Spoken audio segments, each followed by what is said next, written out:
apa yang kemarin kita bahas tentang Undang-Undang Ketenagakerjaan. Saya lihat beberapa teman sudah mengirimkan hasil pekerjaannya ya untuk masing-masing kelompok. Mungkin bisa mulai dipresentasikan terlebih dahulu, nanti selanjutnya kita diskusikan. Kira-kira untuk kelompok pertama yang mau presentasi siapa ya? Untuk yang bagian pertama, apakah sudah siap?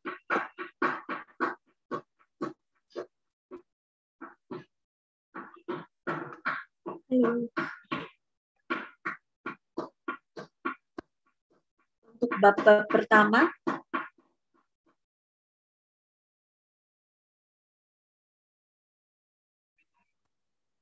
boleh Dani.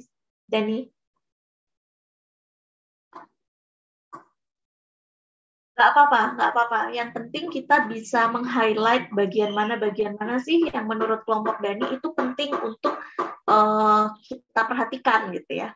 Oke? Silakan Dani. Oke, disiapin dulu ya ininya. Sama teman-teman kelompok yang lain juga silakan disiapkan filenya.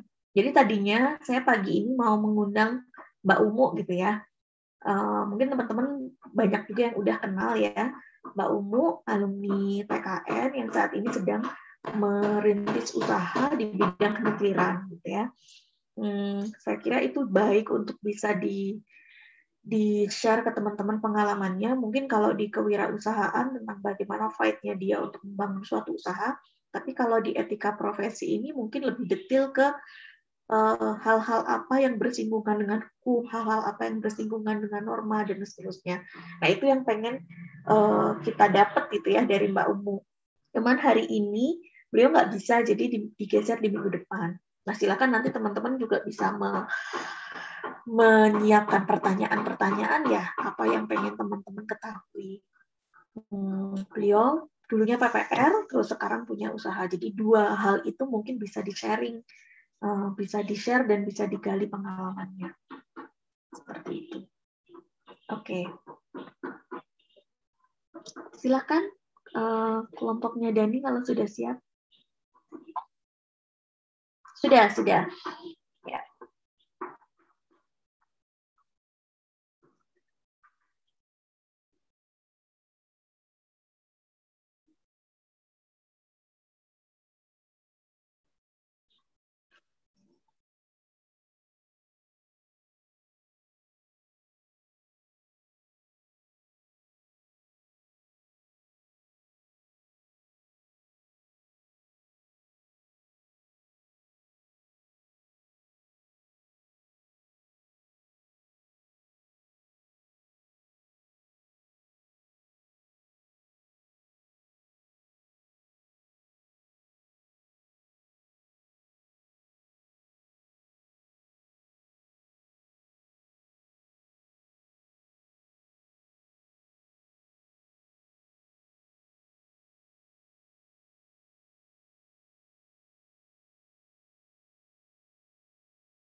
Oke, stop. Mungkin sebelum beralih ke, ini pasalnya masih banyak ya kayaknya.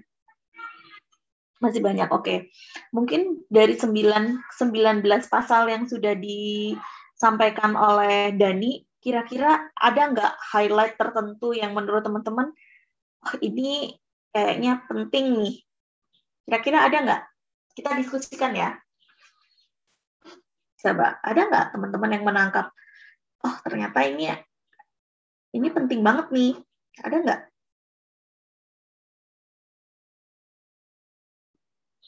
Ayo, ayo. Kita berlatih komunikasi ya.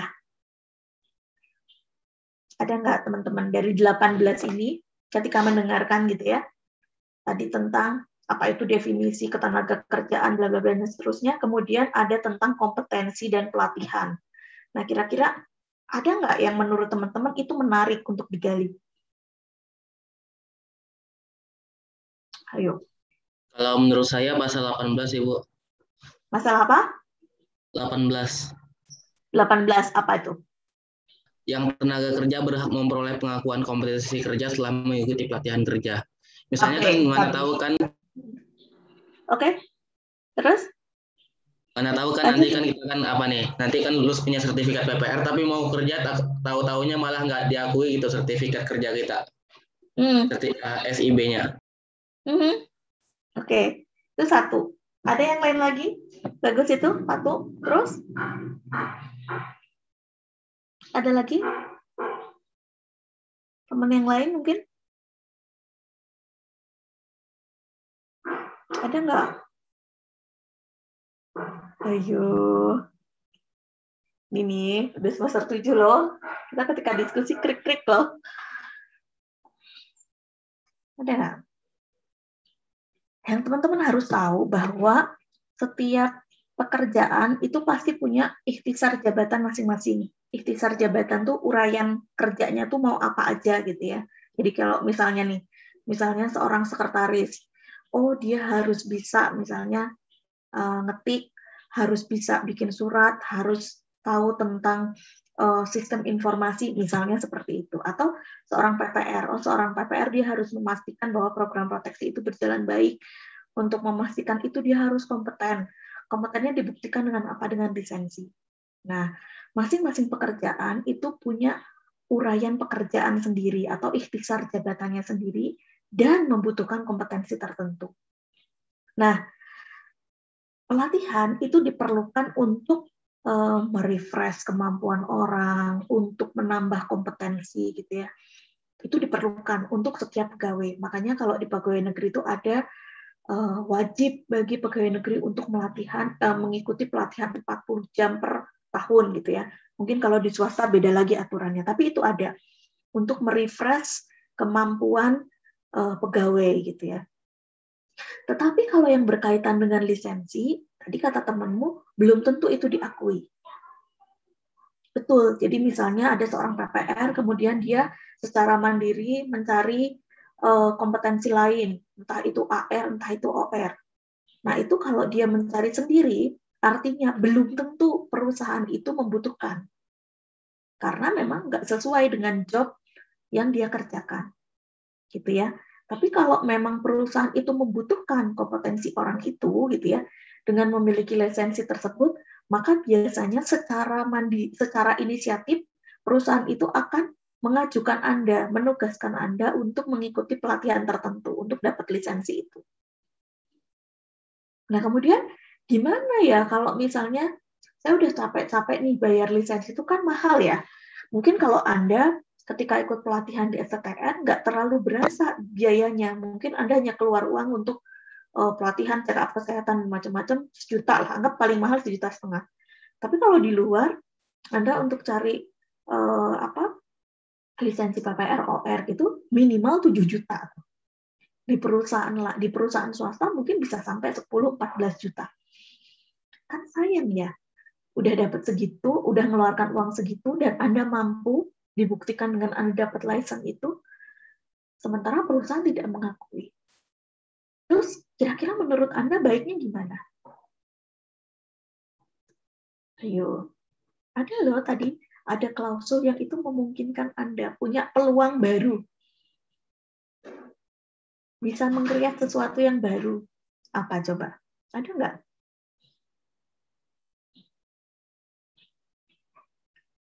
Coba ke bawah, Dani. Pasal 19.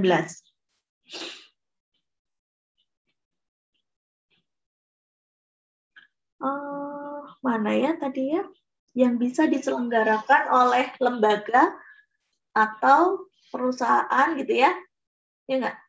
Oleh instansi. Sertifikasi itu bisa dilakukan. Nah, lembaga pelatihan kerja itu bisa dilakukan oleh instansi atau perseorangan gitu ya, yang memiliki izin. Ya nggak? Ya nggak? Tadi ada tuh. Kemudian lembaga pelatihan itu bakalan dievaluasi gitu ya. Artinya kalau misalnya Anda, sebenarnya lembaga pelatihan itu kayak lembaga kursus gitu kan? Ya nggak? Lembaga kursus. Otomatis kalau lembaga kursus, memungkinkan nggak sih Anda itu membuat suatu lembaga kursus? Misalnya Anda nih seorang PPR gitu ya. Terus yang cewek-cewek nih, yang perempuan-perempuan terutama, aku malas kalau harus kerja di lapangan tuh, aku nggak mau. Tapi, dia tuh paling pintar tuh. Kalau misalnya perkara ngajarin gitu ya, ngajarin dia tuh paling pintar. Nah, sinkron kan dengan kebutuhan untuk kursus, bahwa kursus itu butuh orang yang pintar untuk ngajarin gitu ya. Biar peserta kursus ini kalau ikut ujian itu lulus. Ya nggak? Berarti sebenarnya teman-teman memungkinkan loh untuk bikin lembaga pelatihan. Nah, sekarang tinggal dilihat. Lembaga pelatihan itu kalau mau berdiri, dia membutuhkan apa saja. Misalnya pertama, dia butuh pengajar. Ya nggak? Pengajarnya kualifikasinya apa? Kalau misalnya, kualifikasinya ternyata SIB, berarti sebenarnya satu kelas ini bisa ngegeng nih, bikin lembaga kursus. Ya nggak? Ya, Bu. Betul nggak? Enggak. Atau misalnya, oke, yang butuh lisensi itu hanya untuk teman-teman yang nanti ngajarin kalau pas praktikum, misalnya. Terus kalau untuk yang teori gimana nih? Boleh nggak kerja sama orang lain? Bisa, misalnya. Cari narasumbernya yang lain. Apa misalnya? Yang biasa dia ngajar materi apa? Misalnya, pas materi ADPR, pas materi apa? Bisa dicarikan orang lain. Gitu ya, asal memenuhi kualifikasi yang dipersyaratkan sama PPKN.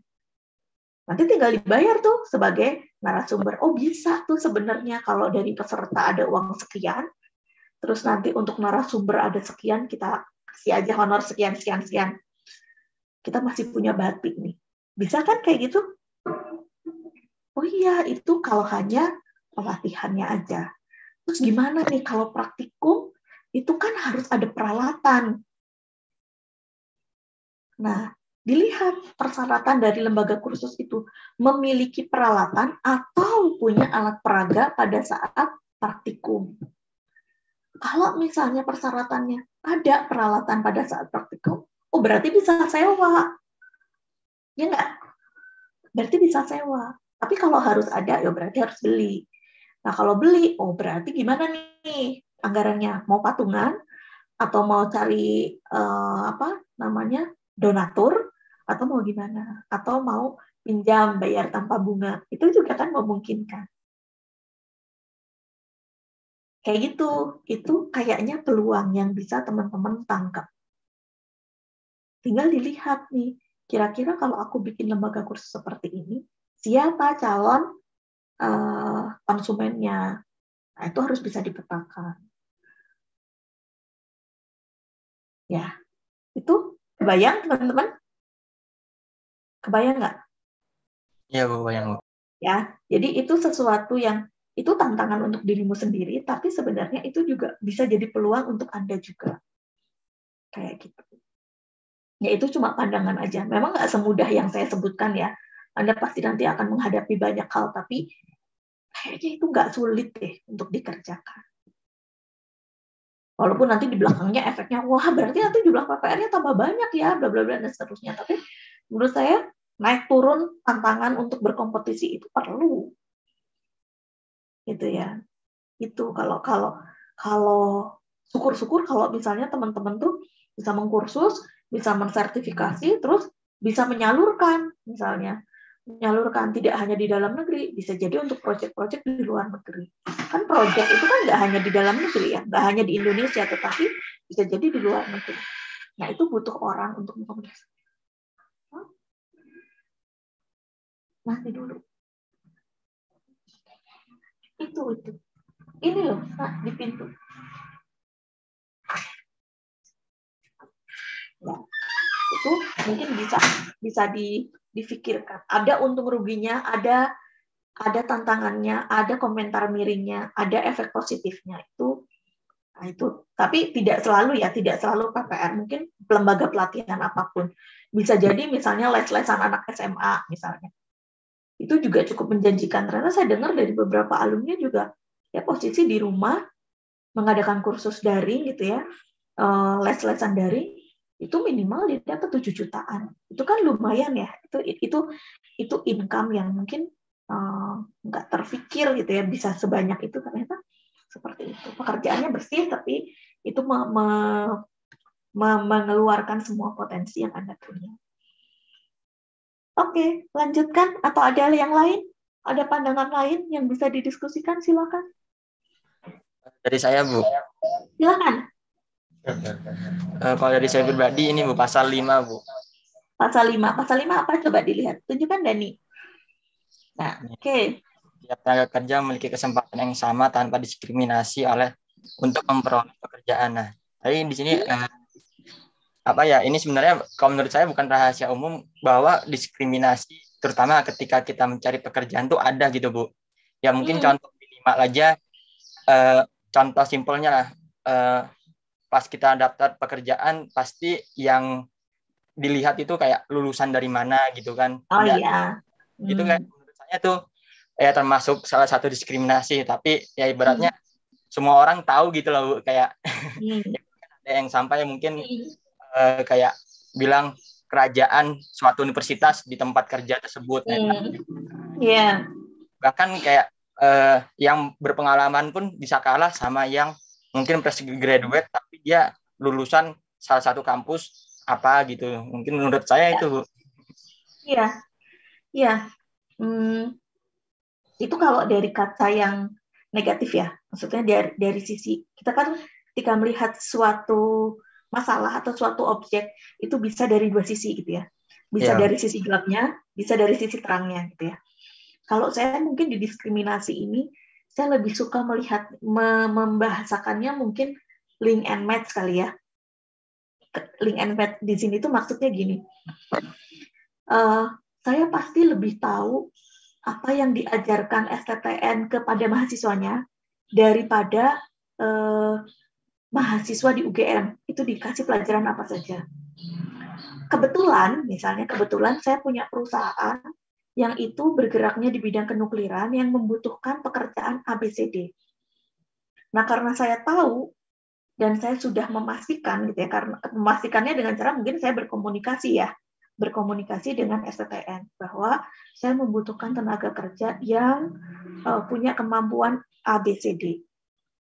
Nah, karena mungkin misalnya UGM itu tidak, misalnya salah satu contoh UGM tidak pernah berkomunikasi dengan saya sebagai pemilik perusahaan, maka saya tidak tahu sebagai perusahaan itu saya tidak tahu bahwa UGM itu mengajarkan ABCD.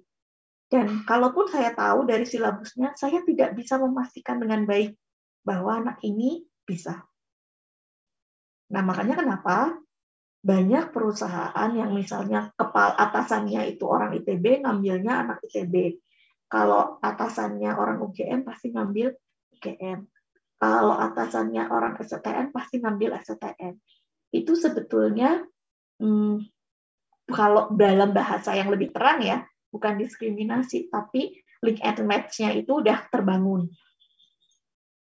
Ya, link and match-nya sudah terbangun. Nah, kemudian sebetulnya untuk memastikan bahwa tidak ada diskriminasi adalah dengan proses seleksi. Jadi ada rekrutmen secara terbuka bahwa saya membutuhkan ini. Kemudian dilakukan seleksi. Walaupun nanti ternyata si seleksi itu ujung-ujungnya adalah saya misalnya lulusan UGM, saya akan milih anak UGM. Saya lulusan STM, saya akan memilih anak STM. Karena mungkin dari sisi wawancaranya itu juga udah match dengan kebutuhannya. Gitu. Makanya sebenarnya perlu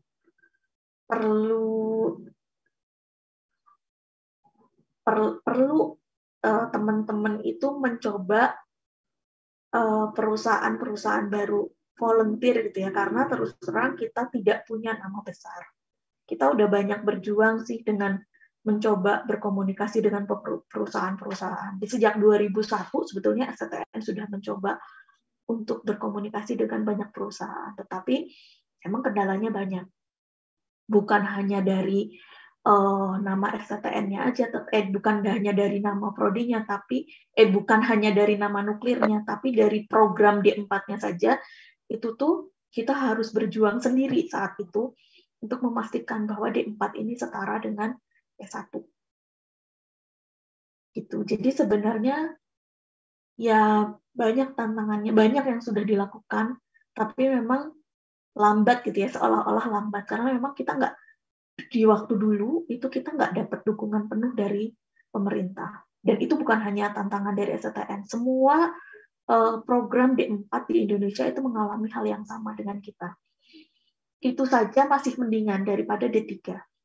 D3 itu ketika mahasiswanya mau studi lanjut pun dia harus kena konversi melanjutkan lagi kuliah 2 tahun. Artinya kalau dia mau menempuh S1 itu dia harus menempuh 5 tahun.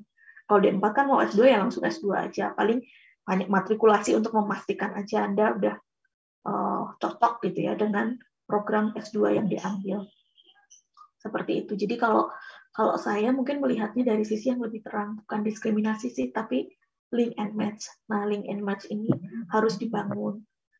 Dan memang karena kita nggak punya warisan nama besar, memang semua lulusan di STN itu harus berjuang untuk membuka jalan-jalan baru. Tidak hanya untuk Anda, tapi untuk adik-adik kelas Anda. Dan yang lebih jauh lagi, itu untuk pengembangan industri nuklir di Indonesia. Sebenarnya itu. Tantangannya masih panjang. Tapi itu akan membuat Anda lebih fight, dan Anda bisa melihat potensi-potensi apa yang kira-kira bisa Anda jual, bisa kontribusikan untuk kemajuan Indonesia. Anda mungkin akan lebih detail melihatnya. Mungkin menurut Anda bisa jadi itu apa sih kayak gitu ya. Tapi ternyata mungkin di bidang lain itu sangat membutuhkan kompetensi itu. Itu sebuah kompetensi yang tidak bisa dianggap remeh gitu. Kayak gitu teman-teman. Mungkin bisa saya contohkan gini. Kita tuh kan banyak ya belajar tentang keteknik kimiaan gitu ya. Walaupun di industri itu bisa jadi lulusan teknik kimia nuklir itu belum banyak digunakan di bagian proses. Ada tapi belum banyak gitu ya. Kebanyakan nanti akhirnya ditaruh di limbah, di proses pengolahan limbah, atau misalnya di analisis gitu ya. Tapi memang teman-teman harus tahu kekuatan Anda di bagian analisis atau kekuatan Anda terampil di lab itu sangat diperhitungkan, sangat diperhatikan. Karena teman-teman dari D3 UGM, dari S1 UGM, itu mereka tidak punya keterampilan yang seterampil Anda, yang setangguh Anda.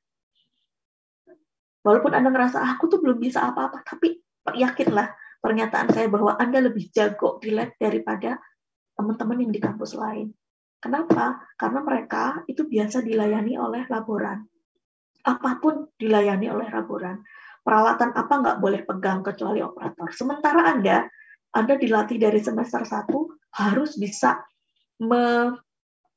merencanakan apa nih, hari ini saya mau praktikum ini, saya harus nyiapin peralatan apa aja. Kalau Anda nggak baik dalam perencanaannya, yakin deh pasti bolak-balikan ke ruang ke meja peminjaman alat, dan itu capek, membuat praktikum Anda lama. Dari situ Anda berlatih tuh setiap hari. Oh berarti aku harus nyiapin ini lebih awal. Kemudian apa ya, kebiasaan untuk bersih. Lab di STN, Anda mungkin merasa lab di STN tuh kok kotor banget ya, gini macam-macam gitu. Tapi lab di kampus lain itu lebih kotor dari STTN ternyata.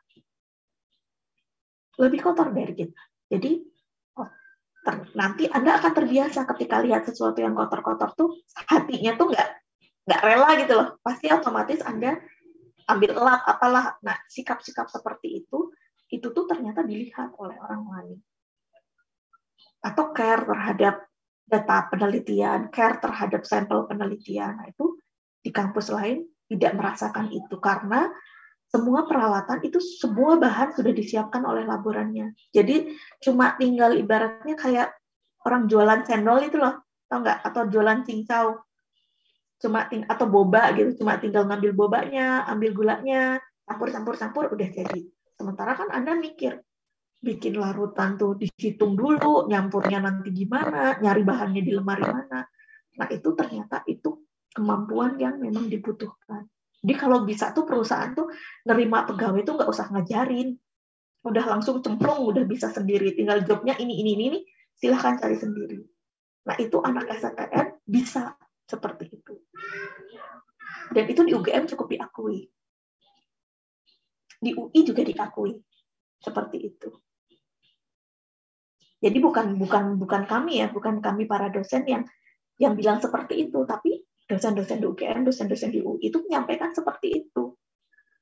Bahkan tuh secara eksplisit dosen di UGM tuh menyampaikan, kalau kami dapat mahasiswa dari STTN mau masuk lab itu udah nggak akan di-adjust lagi, udah bisa sendiri. Tapi kalau dari kampus lain, UGM sendiri pun akan di-adjust dulu ibaratnya. Karena kalau enggak, peralatan bisa meleduk, bisa kotor, bisa ini, bisa itu, kayak gitu. Nah itu sesuatu yang mungkin nggak mungkin Anda nggak menganggap itu penting, tapi ternyata itu sangat penting bagi perusahaan lain yang melihat Anda. Gitu ya. Memang tidak semua, saya juga harus menyampaikan kepada Anda. Sekolah vokasi itu sekolah yang spesifik. Ya, spesifik dibandingkan yang lain. Apalagi Anda sekolahnya adalah ada keteknik kimiaannya, ada kenuklirannya. Itu gabungan dan itu banyak orang menyampaikan itu berat. Tapi yakinlah bahwa itu penting. Dan teman-teman harus tahu, teman-teman dari teknik kimiaan, teknik kimia, teknik nuklir, atau teknik listrik sekalipun, belajar 144 SKS, belum tentu semua ilmunya itu dipakai. Ada sebuah riset tentang kurikulum ya, di seluruh dunia, berapa persen sih ilmu yang digunakan untuk bekerja? Itu nggak lebih dari 5%. Kecuali kalau Anda jadi dosen. Jadi dosen pun itu hanya mata kuliah tertentu yang misalnya Anda ampuh, itu baru all out dikeluarin semua. Tapi kalau enggak, ya enggak. Gitu. Jadi memang semua ilmu pelajaran yang Anda terima itu belum tentu digunakan semua.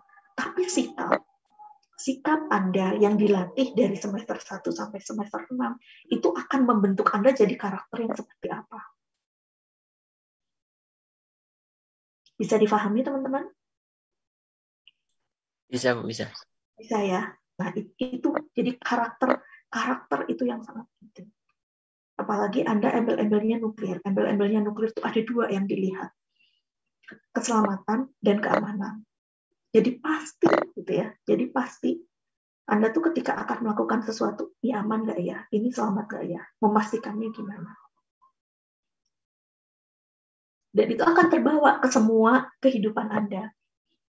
Mungkin ada teman-teman yang kebiasaan di lab itu check and recheck gitu ya, sebelum melakukan sesuatu, cek ini kondisinya bagus apa enggak. Misalnya mau titrasi nih, buretnya itu dicoba dulu gitu ya, masukin airnya, kemudian klemnya bocor apa enggak, dan seterusnya. Nanti terbawa tuh ketika Anda punya motor yang dapat beli sendiri ya, bukan dari orang tua, beli sendiri, atau mobil yang harganya berapa ratus juta gitu, Anda beli sendiri. Secara tidak sadar, Anda pasti ketika akan menggunakan, cek dulu. Oh iya, bagus nggak? Kondisinya oke nggak? Dipanasin dulu, dan seterusnya. Mungkin sekarang sikap itu belum terlalu muncul, karena kan motor dikasih, tinggal pakai, rusak tinggal bilang, tinggal masukin bengkel, ambil duitnya. Tapi nanti ketika Anda punya uang sendiri, dan itu barang milik Anda sendiri, itu secara tidak sadar, sikap-sikap seperti itu tuh muncul. Laptop beli sendiri misalnya, itu untuk pekerjaan kantor yang gini-gini, secara nggak sadar disayang-sayang tuh muncul sikap-sikap yang tadinya ke-hidden tuh bakalan muncul. Nah gitu teman-teman, jadi itu kira-kira yang mungkin perlu saya ceritakan tentang apa yang Anda akan dapat. Kompetensi juga seperti itu. Teman-teman pernah dengar nggak kalau PPR itu ternyata kalau yang dia mau bekerja di laut ternyata dia butuh kemampuan pelatihan heli escape atau diving kayak gitu. Pernah dengar nggak? Belum, Bu. Belum ya. Jadi kalau misalnya kan pengeboran minyak itu tidak selalu di darat ya. Banyak pengeboran minyak itu yang posisinya adalah lepas pantai, ya di pantai. Terus nanti Anda harus naik ke stack yang tinggi-tinggi. Bisa jadi misalnya Anda harus bawa nanti kamera gamma ke 40 meter di atas permukaan laut dan seterusnya. Nah, itu bisa jadi walaupun Anda sudah pakai pengaman gitu ya, semuanya dipastikan aman, ada potensi Anda nyemplung gitu ya. Nah, ketika nyemplung itu harus dipastikan bahwa Anda bisa berenang gitu ya. Bahkan bukan cuma berenang tapi diving. Ya, itu kalau memang diperlukan seperti itu, Anda akan dikursuskan tuh. Pertama kali nanti Anda masuk kerja, selain check up kesehatan lengkap yang Anda nanti ada varises atau enggak, ada terdunki hernia atau enggak, itu dipastikan lengkap. Kemudian yang lain Anda akan diberikan pelatihan itu heli escape dan diving. Dan itu nggak main-main, itu keluar nanti sertifikasinya. Jadi untuk teman-teman yang belum bisa berenang, belajar berenang dari sekarang. Apalagi yang laki-laki. Itu angkat beban kayak gitu-gitu itu diperlukan ternyata. Badan yang fit itu diperlukan karena kamera gamma tuh berat. Memang ada helper tapi kan nggak mungkin Anda lenggang kangkung gitu ya ngelihat para helper, para OR bawa barang-barang gitu, Anda nggak mungkin nggak berpartisipasi mengangkut, itu pasti Anda ngangkut. Nah itu dibutuhkan mental. Nah udah kalau kayak gitu udah Anda nggak pakai rumus matematika kan? Nggak kan? Di situ ya udah, ya kan? Full keterampilan Anda bekerja di lapangan, tapi sikap Anda memastikan keamanan, sikap Anda berani, sikap Anda bisa bekerja mandiri, sikap Anda bisa bekerja sama dengan orang lain, sikap Anda bisa berkomunikasi, bisa berempati, itu muncul. Dan itu dilatih secara tidak sadar ketika teman-teman belajar ketika praktikum atau mengerjakan tugas-tugas. Kayak gitu teman-teman. Dan itu menarik sih, dunia kenukliran itu ternyata kalau di luar itu bukan hanya sebagai buruh ya. Bukan hanya sebagai buruh, tapi dia memang profesional. Kalau profesional itu artinya ada license-nya. Bukan sesuatu yang siapa aja bisa masuk tuh enggak. Itu ada kompetensi tertentu yang dituntut di situ. Seperti itu, teman-teman. Adakah yang lain yang mau atau yang menarik? Silakan. Kita tinggal punya waktu 15 menit.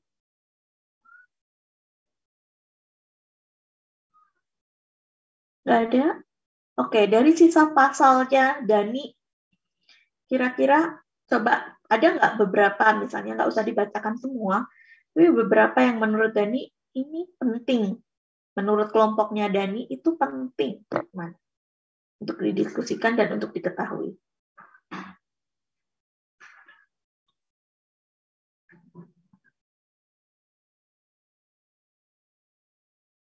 Magangan, kenapa itu jadi penting menurut Dani?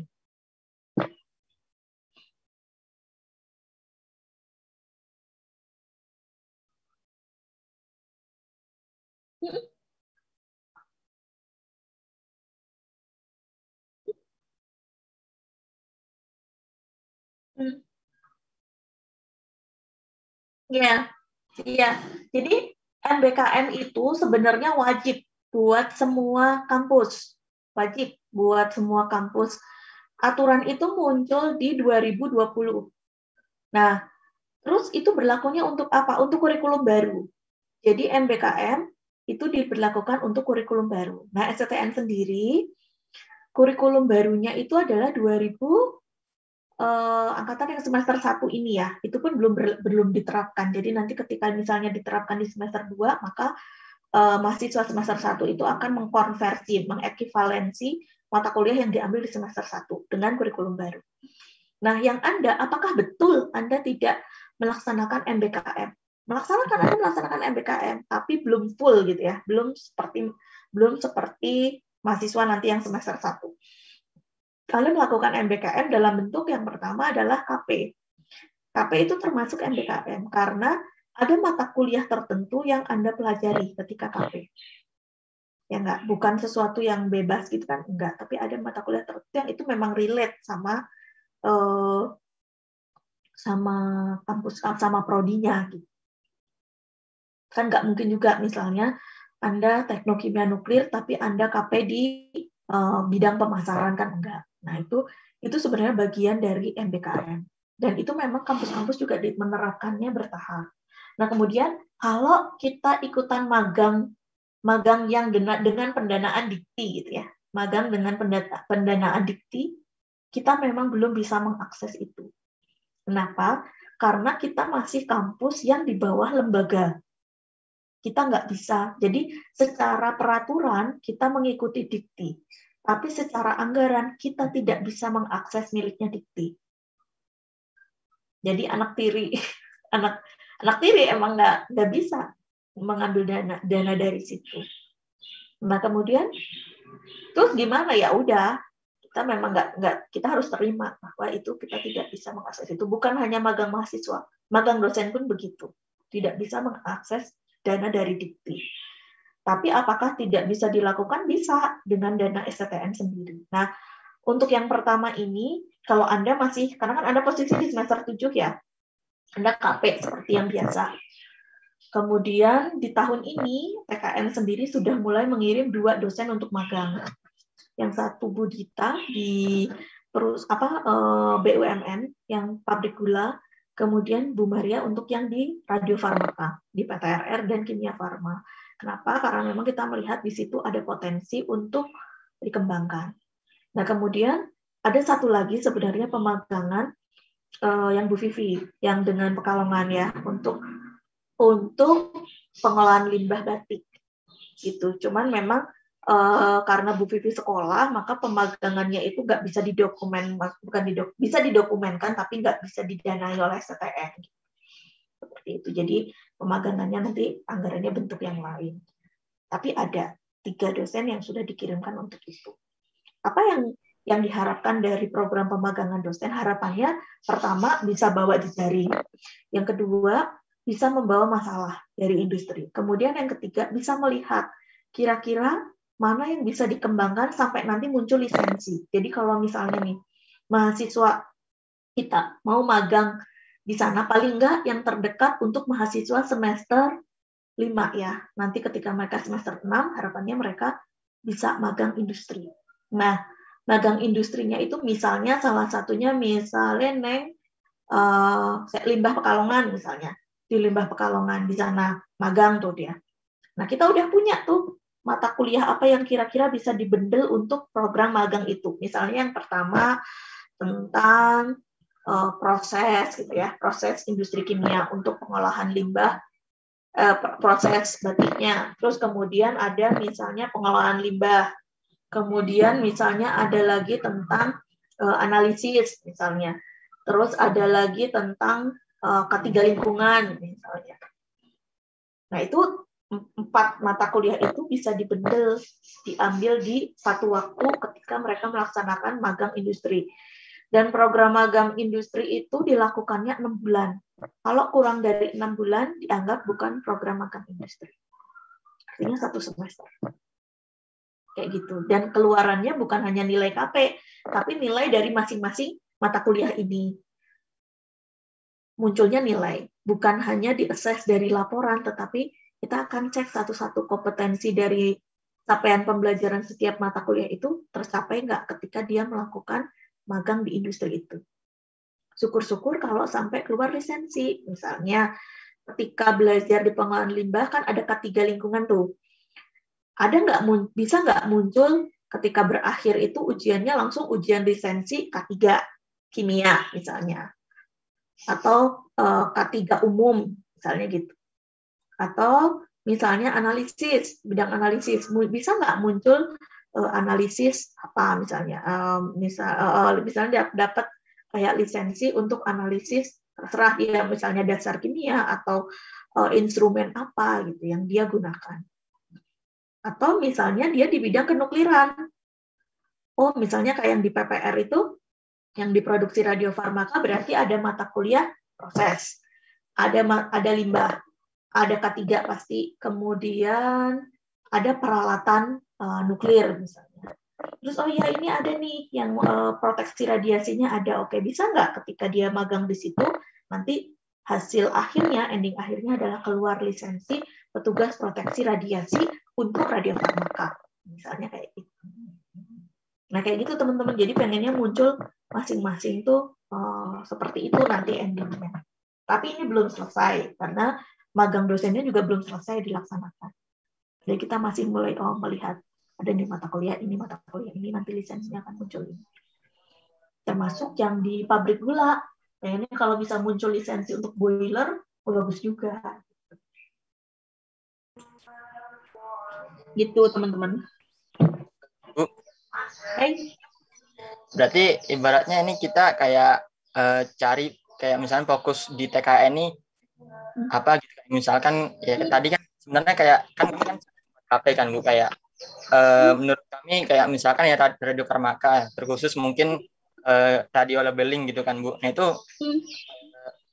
saya pikir atau mungkin teman-teman pikir yang lainnya juga mungkin yang KP-nya serupa itu kayak wah ini nyangkut banget gitu sama teknokimia nuklir. Maksudnya kan di situ kan kita membuat label gitu kan Bu. Maksud itu kan jadinya kami ya sangat cocok dengan TKN. Kenapa enggak kita jadikan itu kayak spesifikasi utama dari TKN mungkin gitu Bu. Iya, jadi gini sebenarnya. Kalau dari hasil tracer study-nya kita ya, hasil tracer study dari mulai 2001 sampai 2019, yang 2020 itu belum masuk semua datanya.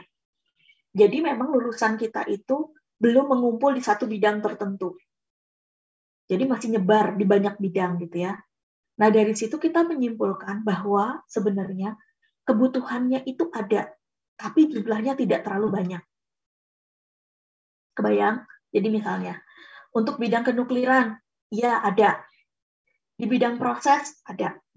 Di bidang PPR, jelas banyak. Gitu kan? Nah, kenapa sih kalau misalnya melihat dari komposisi persentase itu, harusnya PPR nih bisa didorong. Harusnya. Kenapa kita nggak bikin prodi PPR aja? Kita juga harus berpikir, PPR, kalau hanya PPR saja, makin lama itu makin jenuh. Jenuh, artinya jenuh tuh gimana? Semua orang mengeluarkan lisensi PPR. Setidaknya ya, untuk STN aja ada Elin ngeluarin PPR, ada lisensi PPR. Elmek ada lisensi PPR, TKN ada lisensi PPR, belum UMS, belum UI, itu juga ada PPR-nya. Suatu saat itu akan jenuh. Suatu saat itu akan jenuh. Nah, berarti harus ada sesuatu yang lain. Nah, yang bisa kita lihat adalah tentang proses kimia. Nah, proses kimia itu bisa dibagi dua. Proses kimia radiasi sama proses kimia saja. Ya. Itu menarik untuk diselami, untuk dijajaki. Nah, kemudian proses kimia radiasi pun itu pun ada lagi, tergantung teknologinya gitu kan. Mau yang teknologinya reaktor, mau yang akselerator, mau yang iradiator. Kenapa? Karena lisensi untuk yang PPR atau lisensi operator ataupun lisensi PPR itu basisnya adalah basis teknologinya apa. Jadi misalnya kayak yang PPR instalasi. PPR instalasi untuk apa? Instalasi reaktor, instalasi iradiator, instalasi untuk akselerator. Itu khusus. Ya kan? Terus kita melakukan tarik lagi, kita lihat mana yang bisa kira-kira dikembangkan di Indonesia. Karena kan kita harapannya ketika mahasiswa ini lulus, dibekali dengan lisensi ini, dia bisa cari pekerjaan dengan lisensi itu. Nah, awalnya dulu kita, kayaknya iradiator nih oke gitu ya. Tapi ternyata setelah dilihat setahun, 2 tahun, kok perusahaan yang bangun iradiator nggak tambah banyak ya? Dan satu perusahaan yang bangun iradiator paling cuma butuh lulusan yang punya PPR instalasi iradiator, itu paling cuma 2 orang. Maksimal 3 orang, karena memang belum berkembang. Tapi kita melihat potensi itu ada. Saat ini belum, ya belum. Makanya ya sudah, kita akan meluluskan mahasiswa yang di bidang itu nggak banyak. Iya memang nggak akan banyak. Terus yang lain kemana? Kita bikin diversifikasi yang lain. Gitu. Kayak misalnya akselerator, digadang-gadang di semua negara akselerator itu berkembang. Tapi masalahnya di Indonesia itu belum. Gitu kan? Belum ada. Kalaupun ada, nanti berkembangnya nggak mungkin dalam 1-2 tahun terus menjamur kayak orang jualan warung tenda. Iya, karena harganya miliaran. Kita harus sadar itu miliaran. Nggak bisa nih. Kalaupun bangun satu gitu ya, mungkin nanti yang terserap mungkin 3 orang itu udah paling banyak. 3 orang dari TKN, 3 orang dari Elin, 3 orang dari Elmek itu udah paling banyak. Terus sisanya mau kemana? Nah, makanya kita usulkan untuk yang radiofarmaka. Kenapa radiofarmaka? Karena ternyata rumah sakit sekarang banyak yang boleh untuk membangun. Jadi karena dilonggarkan dulu ada undang-undang Omnibus Law yang makin longgar, jadi rumah sakit itu bisa memungkinkan untuk membangun kedokteran nuklir dan radiologi. Nah, ininya di mana? Artinya kan radiofarmaka tuh bisa masuk ke rumah sakit itu. Nah, seorang farmasi itu dia punya kemampuan untuk meracik obat dan seterusnya. Tapi dia bukan radiologi. Jadi dia farmasi untuk bukan yang kenukliran gitu. Dia nggak akan mau. Nggak mau karena dia nggak punya pengetahuan itu. Nah, di situ sebenarnya peluang teman-teman teknokimia. Teman-teman teknokimia punya basis tentang analisis. Karena kan kalau udah sampai di rumah sakit nggak mungkin meraciknya tuh perancis yang gimana, paling cuma ngencerin doang kan. Ngencerin setelah siap sesuai dosisnya, nanti perawat yang nyuntikin atau dokter yang menyuntikkan. Nah, di situ itu peluang buat Anda. Dan ini udah mulai nih, ada beberapa permintaan terkait itu mahasiswa lulusan PKN. Pertanyaannya sekarang belum terlalu spesifik. Cuma ditanya, Anda punya PPR? Iya, lulusan teknik kimia nuklir? Iya, berarti oke, boleh. Belum spesifik tentang PPR radiofarmaka gitu, belum spesifik ke situ. Hanya PPR, iya, teknik kimia nuklir, iya, oke. Itu mulai banyak tuh permintaan sekarang. Gitu. Terus juga kayak misalnya yang analisis tenom, itu kan salah satu uji tidak merusak ya. Kalau yang NDT-nya Elmek kan itu kan pipa dan seterusnya. Ada uji bahan radioaktif yang dari alam yang tadinya itu dia nggak keluar tuh karena posisinya di dalam tanah, karena ada penggalian, pengeboran, naikkan gas dan seterusnya, dia terekspos keluar. Nah, itu banyak tuh sekarang permintaan karena peraturan juga, gara-gara peraturan itu dibutuhkan orang-orang analis yang mau menguji ke industri-industri, entah itu ke Pertamina, entah kemana. Tapi belum banyak permintaannya, tapi hanya sedikit perusahaan yang bisa melayani. Karena apa? Karena peralatannya yang belum banyak. Tapi dibutuhkan orang untuk yang bisa melakukan sampling, mengambil data, dan seterusnya itu dibutuhkan.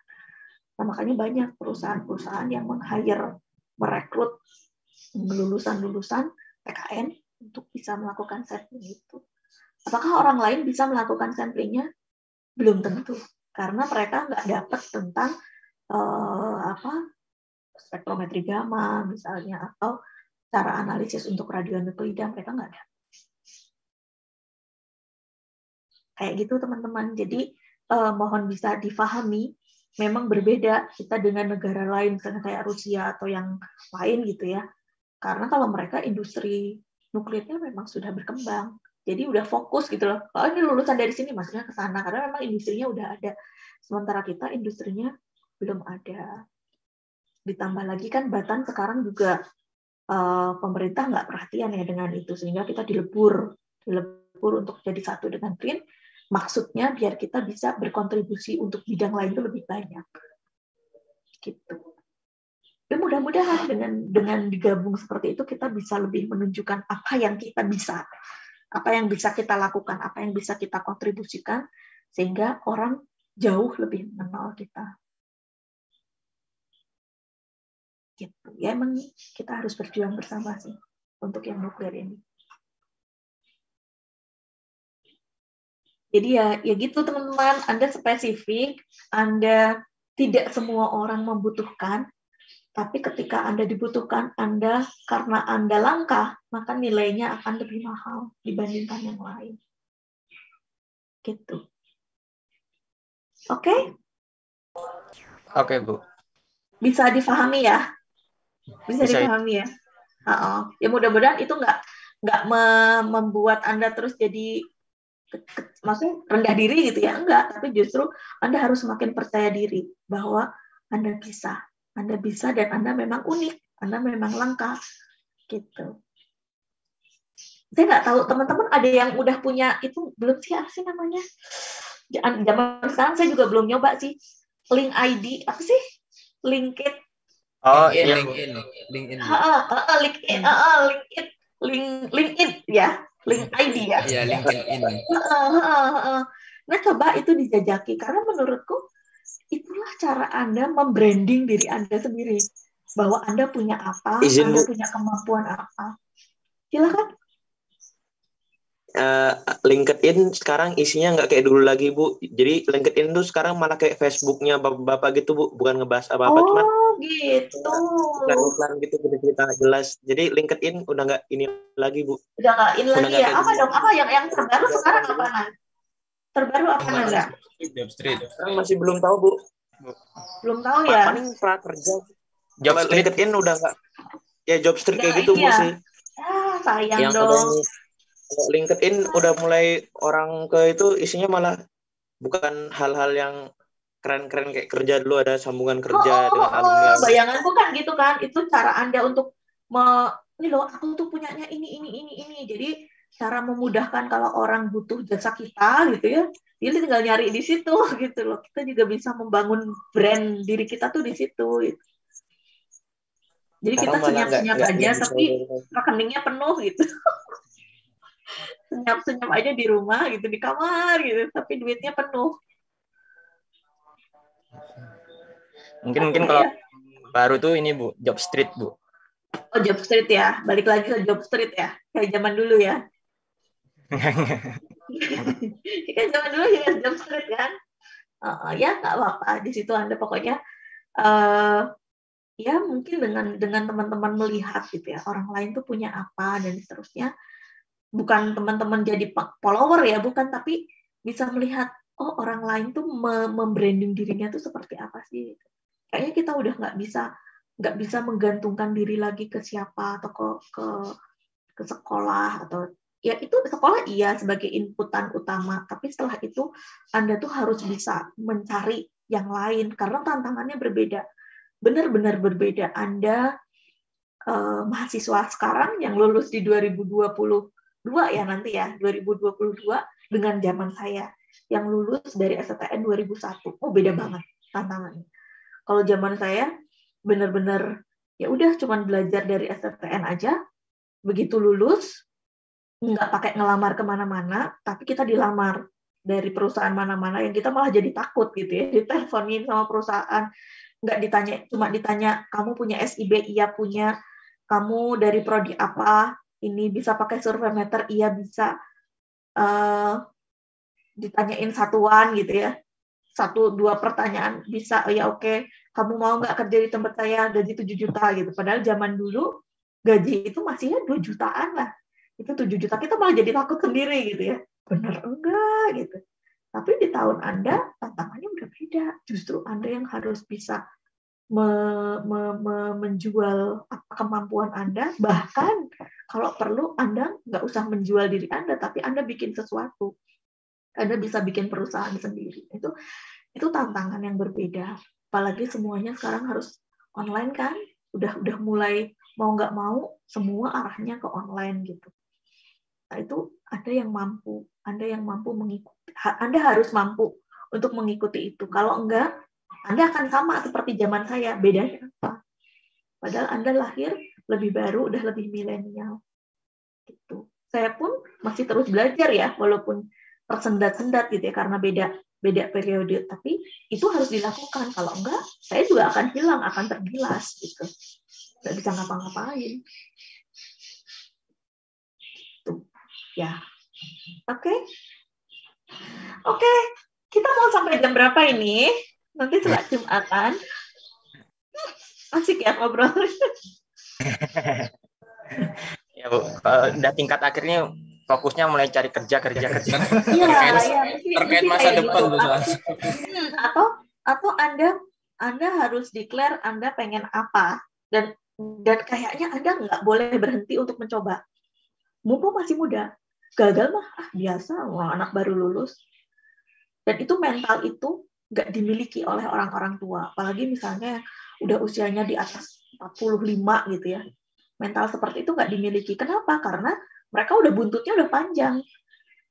Nggak berani mencoba. Aduh, kalau aku punya uang sekian, aku cobakan ke situ untuk usaha itu. Iya kalau untung, kalau rugi, waduh, aku padahal harus bayarin anak nomor 1, nomor 2, nomor 3. Bebannya udah jauh lebih banyak. Sementara Anda masih muda, nyoba aja. Rugi mah ya udah, hitung-hitung. Anda beli bakso segerobak tumpah, misalnya kayak gitu. Itu lebih ringan hatinya. Tapi kalau berhasil, itu sesuatu yang membanggakan. Anda pasti nanti ketagihan untuk membuka usaha-usaha yang lain. Tidak selalu berkaitan dengan nuklir, tetapi cara, pola Anda, sikap Anda sebagai orang nuklir, itu yang menjadi nilai lebih. Gitu. Karena ketika memulai, saya mungkin bisa sharing sedikit. Saya ketika kuliah, terus dapat tuh tentang mikrobiologi. Iya ya, berarti cakep banget ya, mikrobiologi itu bisa gini. Kalau kita bisa bikin pertanian organik dan seterusnya, keren gitu ya. Keren. Dicoba, beneran bisa tuh berhasil. Skala rumahan berhasil. Oke, kita gedein. Jadi skala lapangan gitu yang lebih gede. Berhasil. Cuman begitu ke pemasaran, kita harus bersaing dengan pupuk-pupuk yang nggak organik ya. Harganya jauh di bawah itu. Nah, kita nggak punya. Akhirnya kita kalah bersaing di harga. Setelah itu, ini mau apa nih? Ini sayuran udah banyak banget nih. Mau diapain? Mau dilariin kemana? Ternyata ada segmen yang lain. Segmennya kecil, nggak gede. Tapi ternyata udah punya kesadaran tentang kesehatan. Ternyata ibu-ibu sosialita segmennya, mbak-mbak yang rajin ini bersihin skincare yang sering perawatan wajah, dia lebih punya duit dan dia lebih aware terhadap kesehatan. Ya itu segmennya, nggak banyak tapi harganya cocok. Misalnya kayak gitu. Atau misalnya bikin yogurt, itu bagus tuh untuk kesehatan. Tapi ketika dijual, belum tentu semua orang tuh suka rela beli yogurt dengan harga sekian gitu ya. Terus gimana nih? Ternyata ada tuh salon-salon yang membutuhkan yogurt untuk apa? Untuk ini, untuk maskeran. Ada segmennya, tapi nggak besar. Itu kecil, segmennya kecil. Tapi cukuplah kalau untuk jajan mah gitu ya, uang jajan tambahan itu cukup banget. Dan itu menarik gitu ya, tentang cara gimana bikin logonya, nyari kemasan botol yang pas. Untuk sayuran tuh bagusnya tuh dimasukin ke wadah kayak apa. Itu menarik ternyata. Gitu. Berkali-kali nggak rugi sih enggak sih. Impas atau minimal dimasak sendiri, atau kalau enggak dibagi-bagi ke saudara-saudara, ke tetangga-tetangga. Ternyata itu nikmatnya berbeda, ada kenikmatan tersendiri. Nah kayak gitu, saya membayangkan nuklir juga mungkin begitu. Di samping ada yang anti nuklir, mungkin ada juga yang ini mahal banget nih untuk bikin fasilitasnya, udah sekian M. Mendingan pakai yang konvensional, yang harganya lebih murah. Gitu. Jadi ada tantangannya sendiri-sendiri, tapi itu menarik. Ternyata itu menarik. Bukan rugi sih sebenarnya. pengalaman aja sih, dikasih pengalaman yang berbeda. Intinya gitu. Ya, saya yakin teman-teman pasti punya ide-ide yang lebih keren. Entah bikin hand sanitizer, atau bikin lulur, atau bikin apa ya, pembersih untuk kamera, lensa-lensa kamera, atau apalah gitu. Atau bikin apa namanya? Tahun ngaranna teh micellar water kayak gitu-gitu. Kayaknya menarik juga. Ya. Oke. Oke, Bu. Ada lagi teman-teman yang didiskusiin?